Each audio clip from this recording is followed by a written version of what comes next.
It can be lonely at the top. We all know what it's like to lead and own a business and wanting to scale, but finding yourself at a glass ceiling. That is where the power of collaboration and connection comes in. Hi, I'm Natasha Milani. I'm an expert at helping businesses and business owners harness the power of collaboration to connect, scale and grow. I am passionate about collaboration. I believe that no one executes alone and we all do better when we do it together. Welcome to this Power of Collaboration podcast. It's wonderful to have you here. I hope you get the inspiration and information you need to harness the power of collaboration to break through your glass ceilings. Today we're talking to Martin Palmer, Managing Director of Palmer Hospitality Group. Welcome, Martin. Thank you, Natasha. It's so lovely to have you join us today. Can you just share with the listeners, Martin, about what you do? Well, Palmer Hospitality is it's a pretty diverse hospitality company, as the name suggests.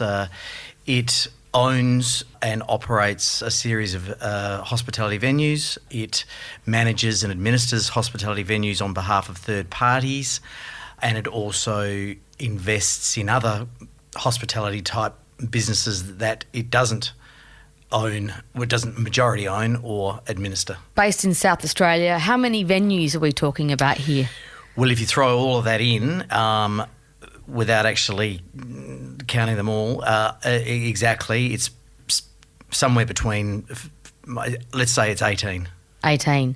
And for those who live in Adelaide, South Australia, or even those visiting Adelaide, South Australia, 2KW has got a beautiful view overlooking the city, one of your venues on King William Street. Sure. And in a lot of ways, I guess 2KW is the flagship of the channel of the business, I suppose. And we're very proud of 2KW when you consider that we created that out of nothing, actually. We built it from scratch, put a whole new floor on that building, and then built the bar and restaurant on top of that. So, yeah, I'm actually very proud of that. And we're into our 7th year of operation now, and I think it's still very, very strong. And as you should be proud, and my friends and family, we all have spent lots of money up there because we enjoy it so much. So congratulations on that. Just share with us a little bit now about your background. How did you fall into hospitality? Where did it all start? Well, it was an industry that my family had been involved in. So I grew up around it to some degree without ever really being overly involved in it. I didn't really have a ambition to go into hospitality. I went to UniSA, which in those days used to be called the Institute of Technology, but I like to call it the University of South Australia now because it sounds better, and did a Bachelor of Business. And at that time, it was the mid-80s. The world was a pretty different place. My recollections are that share markets were booming and business was very strong, and most graduates got attracted into the finance or sort of the money market type jobs, and I wasn't any different. And I was offered a job at a local share broking firm, Taylor Collison, and I worked there for about 5 years. Starting off, I used to be their trader on the floor in the old days when everyone used to buy and sell shares on the trading floor, telling the chalkies what to do, and then finished up being an advisor. I had ambitions I actually loved that job. I loved the industry, and I always have. And I had ambitions to not stay in Adelaide and move to Sydney. But during that time, of course, in 87, there was the huge crash, the famous share market crash of 87. And of course, the employment market really, really shrunk. And I found it difficult to get jobs in Sydney or Melbourne. I went back to university and did a postgrad in economics, thinking that would help me. And at the end of the postgrad of economics, with some guidance from my father, I guess, I ended up buying a pub. And that was in about 1990. I thought, look, I'll have a go. I'll see where I end up. If I don't like it, it doesn't really matter all that much. And I'll continue on and go back to try and finding a job in broking or finance on the eastern seaboard. But that was probably late 1990, early 91, and what is that? Here we are 32 years later and I'm still here. What was that pub, and is it still in the group? Yeah, no, absolutely. Warradale Hotel. Oh, Great pub. So you talked about the 87 crash, and now we're in new times with COVID. What was the hospitality industry like back then, and how is the hospitality sector dealing with this new change, COVID rules, the health and economic crisis around COVID? What does that mean for hospitality now? If I deal with the COVID rules, I mean, COVID's been an interesting time for hospitality. I mean, as we all know, we've been very lucky here in the sense that while we've had varying levels of restrictions, all in all, we've been able to trade reasonably freely, which has been fantastic. The big outliner for me, I think, has been what has been obvious to everyone in retail, particularly in this state, is that if we go back to 2019, perhaps we might have said Adelaide needs another 150 or 200,000 people. Well, for the last 12 months, we just got that 200,000 people because they've all been here. They were always here, but they were never here. And that's been patently obvious. I mean, it's not just in hospitality, but you speak to art dealers, car dealers, just other people that I mix with and talk business with. Everyone's businesses has been very strong in the last 12 months. The other thing is that because of restrictions, people are far more, I think hospitality generally, but particularly pubs, people took for granted they were sort of spontaneous things. They'd just turn up, whereas now people are a lot more used to booking, not even just to have a meal, but even just to come in and have drinks and those things. And so we've actually had to change our systems quite a bit to accommodate that. But that's only been a positive thing, and definitely I think something that the industry will take forward after COVID has been eradicated.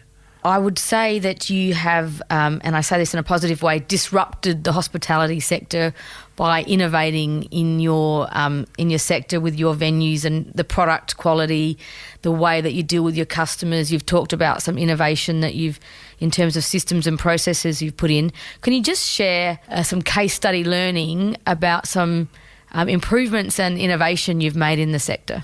Well, I think that I guess that when I first got into it, I mean, if you go right back to Warradale Hotel, I mean, that was a very traditional suburban pub. After Warradale, one of the things I've done is that through expansion, most of my expansion has been through new licenses and building new venues. And that's not that, over the past sort of 30 years, that hasn't really been all that common in this market, that really there haven't been a lot of new licenses, not of significant ones. So the first one that I did after I'd been at Warradale for a while was New York Bar and Grill, which, again, we built from scratch in the old Westfield Marion. And that was innovative at the time because it was a combination of food forward but bar and entertainment, and I don't think that had been really done before at the time, to the point where actually I was awarded the Westfield Retailer of the Year by Frank Lowy, and they took me all over America, and they were very keen for us to take that concept in business and duplicate it all over Australia. Congratulations on that. But we decided that probably our energies and capital were better allocated into properties that we owned ourselves as opposed to just going into leases. So we sort of steered away from that a bit. But I guess from if you talk about innovation, I mean, again, Highway I think was quite innovative. So again, when I bought that property in 2004, I like to think that we took it again from a suburban pub and created an urban venue again through a different offer, a much smarter, a much more design forward type venue, food forward, and with a strong emphasis on entertainment as well. Now, New York Bar and Grill nearly didn't happen, Martin, did it? No, and that's a pretty interesting story, and it's probably again a good example of collaboration because. When we lodged the application for a new liquor licence, in those days the liquor licences were allowed to have gaming. And the then Premier of South Australia decided that gaming located in a big shopping centre like Westfield Marion wasn't a good idea. So he basically came out in a doorstop and said, well, we're not going to let this happen and we're going to introduce retrospective legislation to stop it. Now, probably at that time I thought, well, that's it. It's not going to happen. But my partner at the time, and this was very much, we were very embryonic in our partnership at the time, said, no, look, I think we should push this. It's not right. And we basically, with some help from experienced people, learnt how to do our own lobbying in a way, and we walked Parliament House for weeks and said, look, it doesn't matter to the politicians how you feel about whether what we're proposing is right or wrong, but at the end of the day, you can make legislation to not let it happen again, but it's wrong to have retrospective legislation, because at that time we were two young guys and we'd already taken a very large risk to get to where we had gotten to. And it was a great lesson for me in terms of collaboration, in how the power of two can become the power of so many more, and telling stories of which you actually have a true passion for will always be listened to and cut through. And at the end of the day, to the politicians' credit, they listened to us and accepted our position. They did change the legislation so that would never be allowed to happen again, but they agreed to not do it retrospectively. And I guess out of all of this, I mean, we built New York Bar and Grill, we made it very successful. Someone came and knocked on our door and bought it from us, and really that allowed Brett and I both to go and buy the great properties that we have today, being the Highway at Plympton and the Stirling and the Adelaide Hills. So that story, that turning that whole thing around was really a big along with, as we discussed before, about the selling of SA Brewing. That was a big turning point, a big milestone for us in our careers. That is a great case study and shows the true power of collaboration, and even the butterfly effect of collaboration. What really came out of that was opportunity. Absolutely. And yes, probably at the time we didn't realise how big an effect it would have, but over the course of our lives, it probably changed the direction of both of our lives, really, actually. And what was your tipping point in terms of growth? Was there a tipping point? Was there something that said, yes, we can really scale up? Yeah, I don't, definitely, because if I get back to the real estate, really, that is actually, I mean, Palmer Hospitality is probably as much a real estate company as it is a hospitality operating company. So the big game changer for a lot of people in Adelaide in hospitality was that the old SA Brewing Company actually owned most of the hotels in South Australia. They owned about 120 of them. And when South Australian Brewing was sold to Lion Nathan decided that they didn't have any interest in owning the hotels anymore. And through some amazing work of others, I sat on a steering committee, but it was really led by some industry stalwarts like Martin Bailey, Ian McLaughlin, who's now passed away, Peter Hurley obviously providing leadership in the industry, and others, Greg Fay. They negotiated with Lion Nathan, and Lion Nathan agreed to enter into a scheme of arrangement with all their lessees, and they sold us and funded us into the freeholds of the hotels. So by doing that, basically we had a much more solid balance sheet, and we had a more tangible asset in which we could finance, and that was definitely the tipping point. And that created opportunities for a lot of families in South Australia, including myself. Indeed. And this podcast is focused on the power of collaboration. So almost there's an industry, there's family businesses, there's industry leaders all collaborating to make the most of that opportunity. Massively. And I mean, I guess having come, again, I'm sort of a bit of a veteran of the industry now, and it always has had a fellowship amongst it. I mean, that comes all the way through to the way the AHA in South Australia is operated, but this was beyond that, well beyond that. And it was a massive collaboration, actually, when you think that you had on one side the vendor, Lion Nathan, and they agreed to enter into over 100 individual joint ventures, but all bound together as well to make this whole deal happen. It was an amazing business deal, and it was absolutely a collaboration. The odd venues that were not taken up by the lessee, everyone else because it was all or nothing. Every hotel had to be tied up. So everyone else, all the other 100 lessees in South Australia, all then formed another company and bought all of the ones that were left out to ensure that it happened. It was actually one of the most amazing business deals, probably, and it probably is a story that deserves to be told more, really. Yeah, I'm enjoying listening to this story because I wasn't even aware of the depth of that story and that how it was actually triggered. So what was the time frame on that roughly?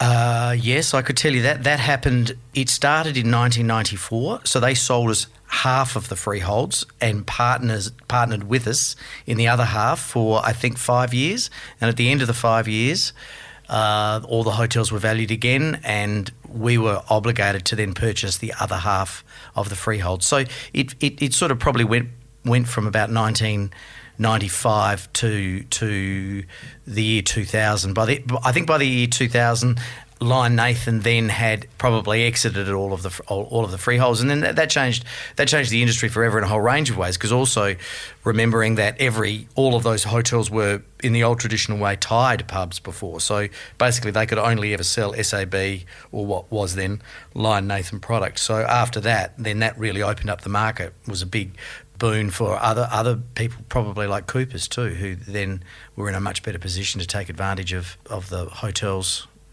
particularly in suburban Adelaide. When one door closes, many other doors can open. And tell us about, there's some family businesses involved in the hospitality industry. My observation has been of late that, there's even more collaboration as you continue to grow your venues within the group. Can you give us some case studies about what's happening in your world in that sense? If I go right back to talking about New York Bar and Grill, obviously that was a collaboration to continue on the theme between myself and Brett Matthews. And so Brett at that time was a part of the Matthews hotel family, and he was third generation in hospitality. So we had known each other probably more socially than anything, but found that we had a lot more in common than we had first anticipated from how we saw the industry going forward. We had very common views on that, and then saw that New York Bar and Grill was a great opportunity to actually pursue that. So we did.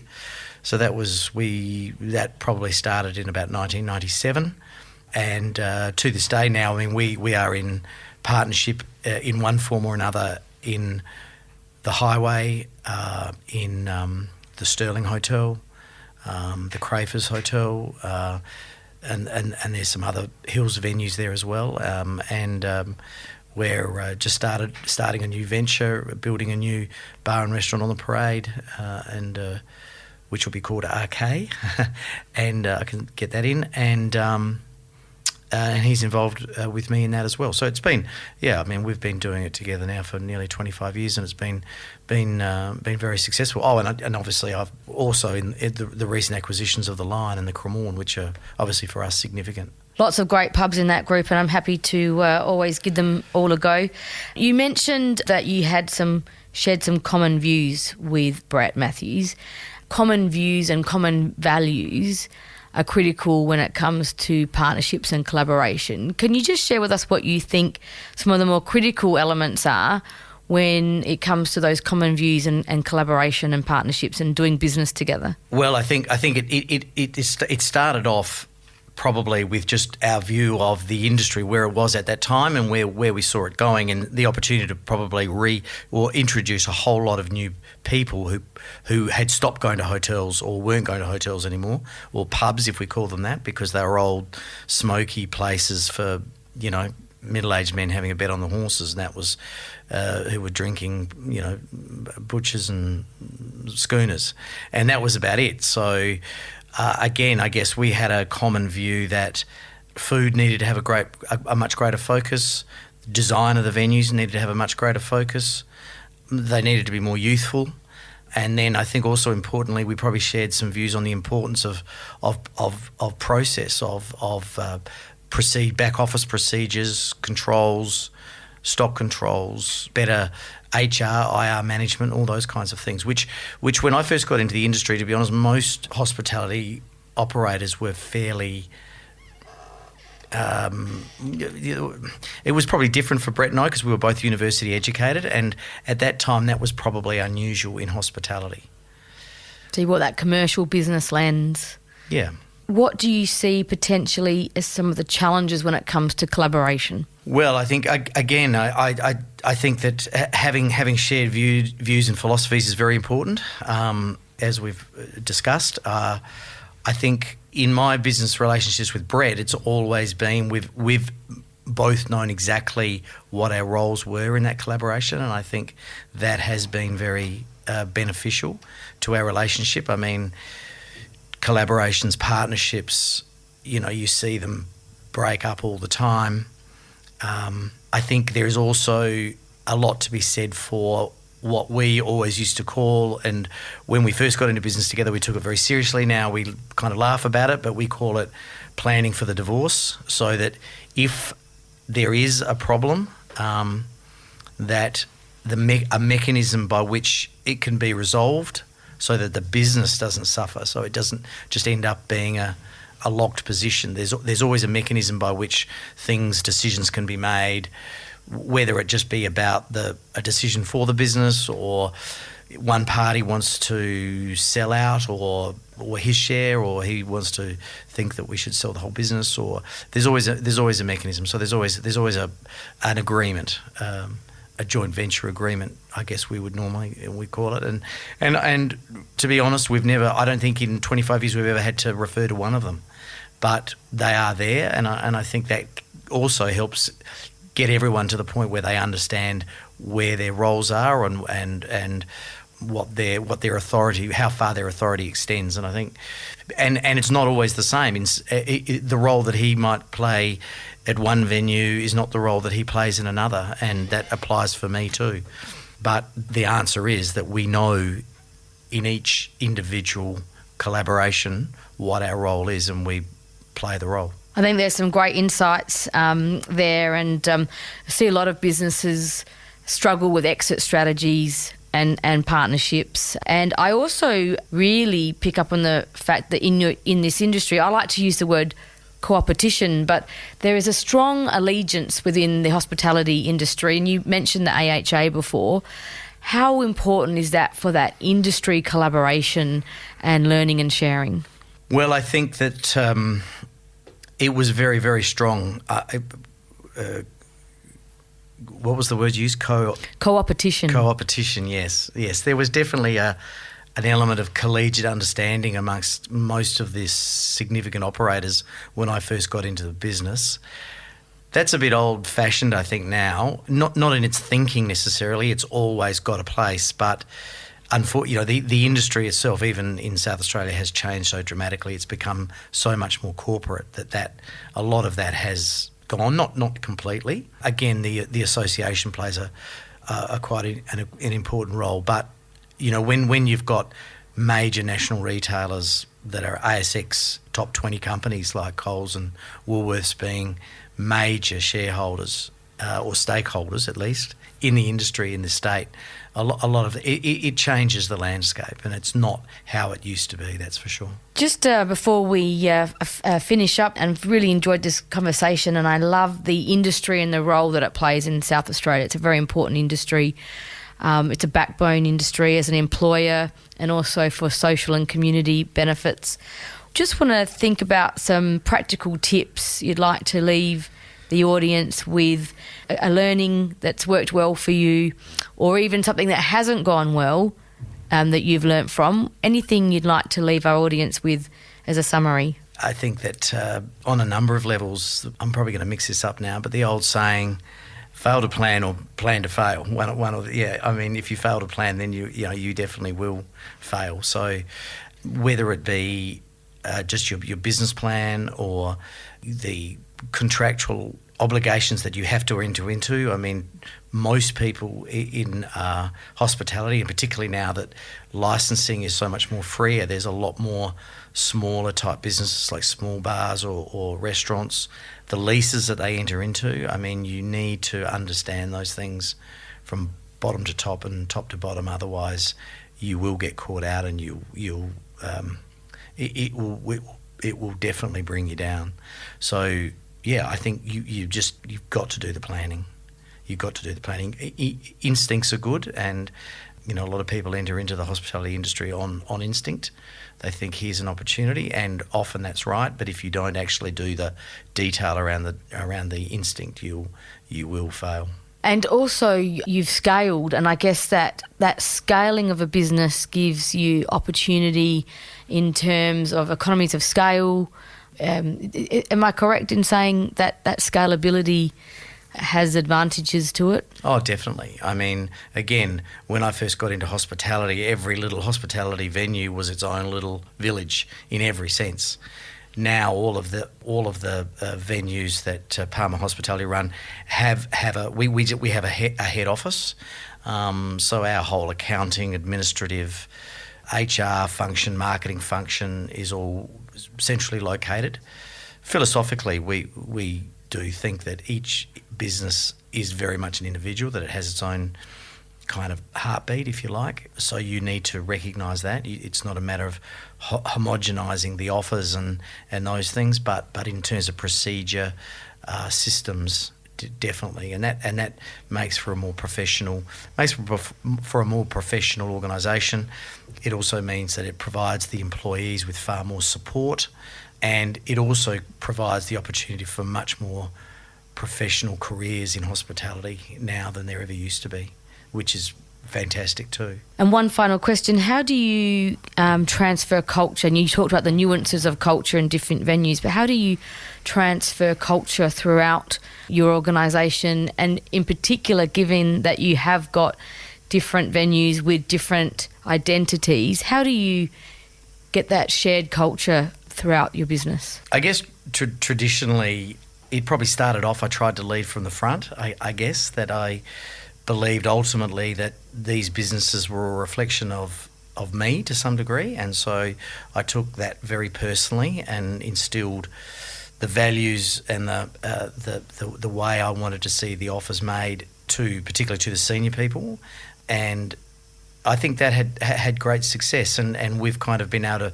export that philosophy. I've been lucky, I've probably had a core of 8 or 10 what I like to call the kind of the inner sanctum, who kind of the torch bearers of those things. But as we get bigger, that is getting more difficult.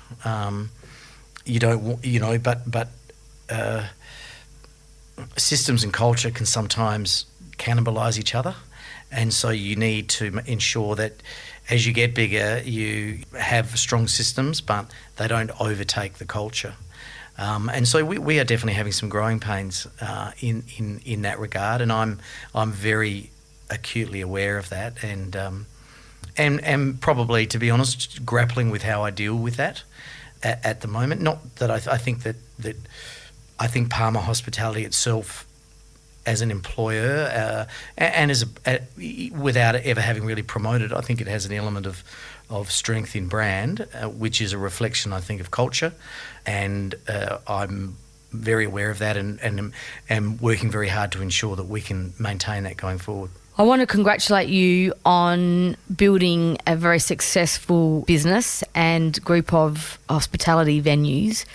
It's kind of good to hear in a way you've got some growing pains, because from the outside it looks like everything's very smooth sailing, but as we know, everyone's got challenges to deal with. And but I do commend you for the work that you've done that contributes to economic livelihood of our state. So thank you. Thanks for joining us today, Martin. Thank you, Natasha. It's been a pleasure and far more enjoyable than I thought it was going to be. That is good news. It took a bit of convincing to get you into the studio.